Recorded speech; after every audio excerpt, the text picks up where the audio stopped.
So, paano ba natin mapapakita sa Diyos na minamahal din natin siya? Una, to love God is to prioritize your relationship with God. And number two, to love God is to earnestly desire Him. Kung gusto mong ipakita sa Diyos ang pananampalataya mo, ay hahanapin mo siya at ipapakita mo na nauuhaw ka sa Kanya. Sabi sa mga awit 42:1, kung paanong batis ang siyang hanap ng isang usa, gayon hinahanap ang Diyos ng uhaw kong kaluluwa. Kapag natikman mo ang kabutihan at pagmamahal ng Diyos sa iyong buhay, ay mas lalo kang nauuhaw at nagugutom sa Kanya. Mas lalo kang nananabik sa Kanya. Siya ang hinahanap mo sa iyong buhay. Yung mga dating bagay na nagbibigay sa iyo ng thrill, ng entertainment na hindi kalooban ng Diyos, ay suddenly, ayaw mo na sa kanila. At ang hinahanap mo ay ang Diyos na. Nung nakilala ko ang Panginoong Hesus ay halos gabi-gabi, nasa labas ako kasama ang barkada. Inom at babae. Ito yung nagbibigay sa akin ng panandaliang kasiyahan. Dito ako nauuhaw araw-araw. Pero nung nakilala ko ang Panginoong Hesus, nakita ko kung gaano niya ako kamahal, ay napalitan yung desire ko sa puso. Yung pagnanasa ako sa babae ay napalitan ng pagnanasa sa Kanya na makilala ko siya at mapalago yung aming relasyon. Hinahanap-hanap ko na yung Kanyang salita. Paggising ko sa umaga ay bubuksan ko na yung aking Bible at makikipag-usap ako sa Kanya. Sabik na sabik ako marinig kung ano yung sasabihin niya sa akin. Narealize ko ng isang nagmamahal sa Diyos ay kakikitaan ng pagnanasa na marinig niya ang Diyos sa Kanyang salita. Kagaya ng mga psalmist, sabi sa awit 19:10, mas kanais-nais pa ito kaysa gintong lantay, mas matamis pa kaysa pulot ng pukyutan. Sabi sa talata ay mas mahalaga ang salita ng Diyos kaysa sa purong ginto at mas matamis pa kaysa honey. Parang sinasabi niya na kung ito lang ang pagkain ko araw-araw, nako, sapat na ito dahil walang papantay dito. Wala nang mas mahalaga pa kaysa sa Kanya kahit pa ginto. Kaibigan, marahil gustong-gusto mo ng ginto o mga alas na ginto at gagawin mo lahat kahit mangutang ka para magkaroon lang nito. Kaibigan, ganyan din ba ang passion mo sa salita ng Diyos? Kaibigan, kung ganito natin tinuturing ang salita ng Diyos, ay napapakita natin sa Kanya na mahalaga siya sa atin at mahal natin siya. Para itong isang lalaki na mayroong girlfriend na nasa malayong lugar. Yung girlfriend niya ay nagpadala sa kanya ng sulat. Naku, sabik na sabik siya nabuksan yung sulat sa kanya ng girlfriend na punong-puno ng pagmamahal. Itong lalaki na ito ay talagang tinago niya yung sulat at binubuksan niya ito palagi upang basahin. Narealize ko na kung tayo'y ganun din natin pinapahalagaan yung love letter sa atin ng Diyos, yung Kanyang salita, naku, ito ay nagpapakita sa Kanya na mahal natin siya. Sabi sa mga awit 1:1-2, mapalad ang taong hindi nakikinig sa payo ng masama at hindi sumusunod sa masama nilang halimbawa. Hindi siya nakikisama sa mga kumukutya at hindi nakikisangkot sa gawaing masama. Wow, sabi rito, mapalad o blessed ang taong hindi nakikinig sa payo ng masama. Hindi sumusunod sa masama nilang halimbawa. Ang ibig sabihin, hindi siya naiimpluwensyahan ng iba. Alam niya kung ano ang tama at mali. At alam niya na kung masama ay hindi niya ito gagawin. Bakit? Kasi wala na dun yung kanyang desire. Patay na siya sa kanyang sarili. Kaya kaibigan, alam mo ba kung anong desire ng isang taong blessed? Sabi sa susunod na verse, mga awit 1:1-2, sa halip, kasiyahan niyang sumunod sa kautusan ni Yahweh.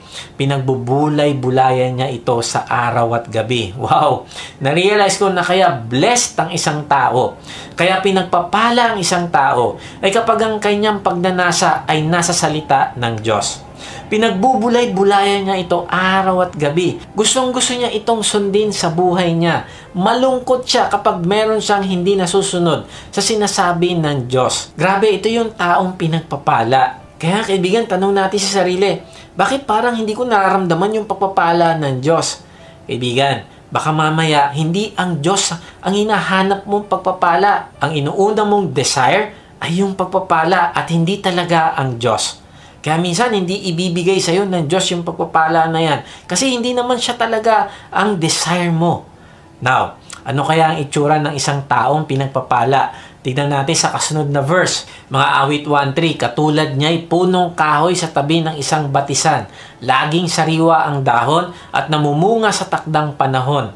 Ano man ang kanyang gawin, siya'y nagtatagumpay. Grabe, sabi dito, ay yung mga taong nagnanasa sa salita ng Diyos, mga taong gustong sumunod sa Diyos, ay para daw silang punong kahoy sa tabi ng isang batisan. Ang ibig sabihin, hindi sila natutuyo. Ang bunga nila ay laging masagana, laging fresh. Ang puso at isip nila ay busog sa spiritual na pagkain. Hindi sila pwedeng malinlang ng dyablo. Hindi sila pwedeng magpadala sa kanilang emosyon kasi nananaig sa kanila ang kanilang pagnanasa sa Diyos. Kaya ang sabi dyan, kahit anong gawin nila, sila ay nagtatagumpay. Kasi sa lahat ng ginagawa nila, ay naka-align iyon sa panuntunan ng Diyos na binabasa nila araw-araw. Kaya kaibigan, tanungin natin yung ating sarili. Kung tayo ba ay pabalik-balik sa parehas na sitwasyon ng buhay at minsan nagtatampo ka na sa Diyos, bakit ganito, bakit ganyan? Pero kaibigan, tignan din natin yung ating sarili kasi baka mamaya ay hindi naman talaga tayo nagnanasa sa Diyos at sa Kanyang salita. Hindi tayo nagnanasa na sundin siya sa buhay natin. Hindi tayo nagnanasa na ipakita natin sa Diyos na talagang mahal natin siya. Na-realize ko yung blessing, kusa yung darating. Kung ang pinagnanasaan mo ay talagang masunod ang Diyos sa buhay mo dahil mahal na mahal mo siya. Kusa magbubunga ang blessing sa iyo. Pero sa kabaligtaran, kung ang isang tao ay salat sa pagkaing espiritual, ay mahihirapan siyang mabless at magbunga. Kasi tuyot na siya. Wala na yung paggabay ng Diyos sa kanya. Mas maraming beses na magkakamali siya ng desisyon sa buhay. Then sabi pa sa Psalms 119:97, "O ang iyong mga utos ay tunay kong iniibig.